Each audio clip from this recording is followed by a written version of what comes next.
디지털투데이 데일리 픽입니다. 방탄소년단의 활약은 세계적으로 온 오프라인을 불문하고 엄청난데요. 넷마블이 방탄소년단 지식재산권 기반 신작 모바일 게임 BTS 유니버스 스토리 티저 사이트를 오픈합니다. BTS 유니버스 스토리는 BTS 월드에 이은 넷마블과 방탄소년단의 두 번째 협업 작품인데요. 이번에 공개한 티저 사이트에서는 방탄소년단 멤버로 추정되는 인물들이 담긴 콘셉트 아트와 함께 독특한 게임성을 암시하는 시네마틱 영상 및 멘트 등이 공개됐습니다. 게임 출시 일정을 비롯한 세부적인 사항은 추후 공개 예정입니다. 박영재 넷마블 사업본부장은 이용자들이 방탄소년단의 이야기를 다양한 방식으로 즐길 수 있는 신선한 콘텐츠를 제공하고자 한다며 이번 티저 사이트 오픈을 시작으로 독점 영상 공개와 다채로운 이벤트 진행 등을 통해 이용자와 꾸준히 소통해 나가겠다고 말했습니다. 미국을 대표하는 전기차 대표주 테슬라 주가가 급등하고 있습니다. 12일 마감장을 기준으로 테슬라 주가는 전일 대비 13.12% 오른 1,554.76달러에 마감했는데요. 주식 액면 분할 발표 이후 상승 여력이 있다는 판단에 매수 분위기가 이어지고 있습니다. 테슬라 주가 상승은 하루 전 주식 1주를 5주로 쪼개는 액면 분할을 발표한 직후 이어졌는데요. 오는 21일 시점으로 테슬라 주식 보유자는 28일 장 마감 후 액면 분할된 주식을 받고 31일 테슬라 주식 거래가 재개됩니다. 액면 분할은 증자와 달리 기업 가치 변동 없이 주식 거래 활성화를 기대하기 위한 조치입니다. 높은 주가를 작게 쪼개어 개인 투자가도 손쉽게 거래에 참여하게 유도하는 효과가 있죠. CNBC의 짐 크라모 분석가는 적절한 시점에서 적절한 주가 상승 방안이라고 평가했다 합니다. 그는 테슬라의 가치에는 변동이 없다. 다만 액면 분할을 통해 직접 투자를 유도하는 조치다. 상승세인 테슬라의 주가를 더욱 부채질하는 효과가 있을 것으로 내다봤다고 전했습니다. 엠마뉴엘 로스너 도이치방크 분석가 역시 액면 분할이 그 자체로 가치를 창출하지 못한다. 때문에 기존 기관 투자가보다는 개인 투자가를 위한 조치라며 액면 분할을 통해 낮아진 주가가 소액 개인 투자가 유입으로 다시 상승할 여력을 갖게 됐다고 설명했습니다. 테슬라 주가는 지난 1년 동안 500% 이상 급등했는데요. 12일 마감장 이후 장외 거래에서 테슬라 주가는 0.66% 오른 1,565달러에 거래되고 있습니다. 코로나19 확산에 따라 상당수의 상거래가 비대면 형식으로 진행되고 있는데요. SK텔레콤은 노트20 개봉일 전날인 13일 오전 서울 도심에서 갤럭시 노트20 5G 드라이브스루 행사를 진행했다고 밝혔습니다. 이날 드라이브스루 행사는 서울 성동구에 위치한 복합 쇼핑몰 왕십리 비트플렉스 5층 야외 주차장에서 열렸습니다. 행사에 참석한 20여 명의 일반 고객은 국내외 언론이 참석한 가운데 차 안에서 안전하게 이벤트에 참여했습니다. 서울에 거주하는 고객들은 자택에서 SK텔레콤이 마련한 티맵 택시를 타고 현장에 도착한 다음 차에 탄 채로 노트20를 건네받았습니다.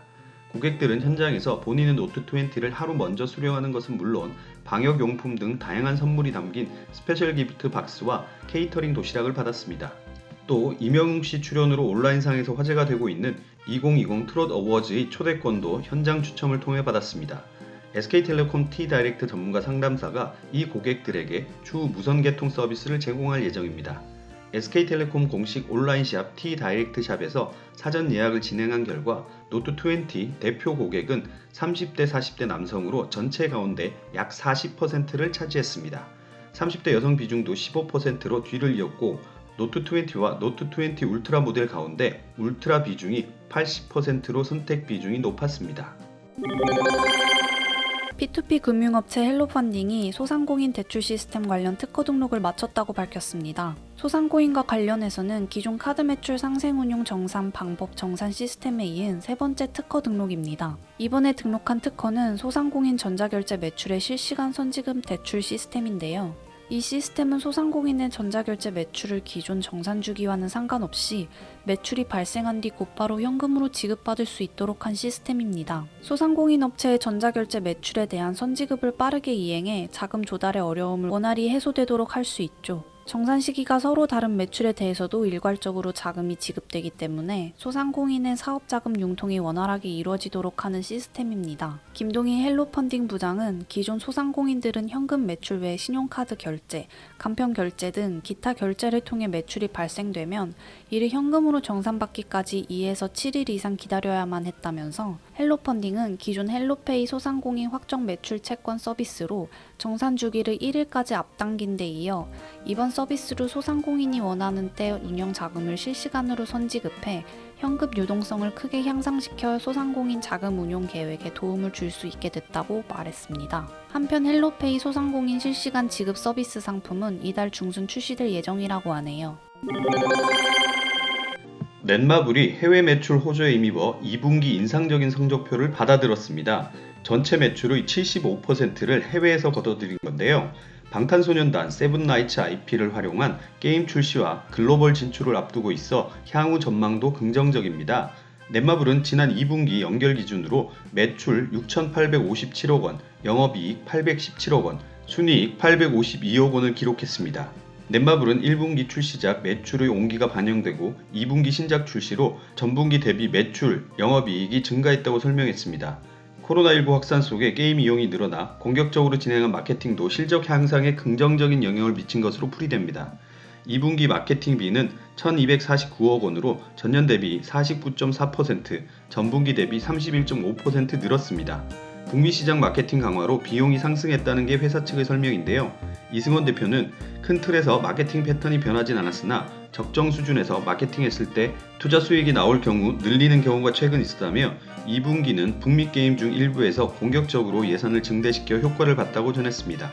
넷마블 2분기 해외 매출은 5,144억 원 수준인데요. 전체 매출 중 75%가 해외에서 나왔습니다. 특히 7개의 대죄 그랜드 크로스가 글로벌 시장에서도 인기를 끌면서 북미 및 유럽 매출 비중이 전분기 대비 각각 3%포인트, 2%포인트 증가했습니다. 7개의 대죄 글로벌 빌드는 한국과 일본을 제외한 국가들에 제공되고 있습니다. 이 중 미국과 유럽이 약 70%의 매출을 차지하고 있는데요. 넷마블은 빅히트, 카카오게임즈 등 상장을 앞둔 투자사들에 대해 구주 매출, 즉 주식 지분을 파는 일은 없을 것이라고 일축했습니다. 하나은행이 e스포츠 기업 SK텔레콤 CST1 소속 선수들에 대한 자산관리 전담팀을 출범했습니다. 하나은행은 지난 7월 e스포츠의 성장을 후원하고 MZ세대에게 젊고 미래지향적인 하나은행의 이미지를 알리며 다양한 금융 서비스를 제공하기 위해 T1과 파트너십을 체결했다는데요. 그리고 이를 계기로 T1 소속 선수 66명을 대상으로 자산관리 전담팀을 출범하고 본격적인 프라이빗 뱅킹 서비스를 제공하게 됐다고 전했습니다. 하나은행 자산관리 전담팀은 강남클럽 1 PB센터와 강북 영업 일부 PB센터를 기반으로 전문 PB와 세무사, 변호사, 부동산 전문가 등으로 구성됐습니다. 하나은행은 소득 창출 시기와 소득 시기의 불일치 기간이 긴 스포츠 선수들의 특성에 맞춰 전문적인 자산관리 서비스를 제공할 예정이라고 하는데요. 김경호 하나은행 디지털금융사업본부장은 T1과의 파트너십을 통해 T1 팬들을 위한 전용 금융 상품뿐 아니라 T1 선수들을 위한 자산관리, 상해보험 등 토탈 금융 서비스를 제공할 계획이라고 전했습니다. 행복한 하루 디지털투데이였습니다.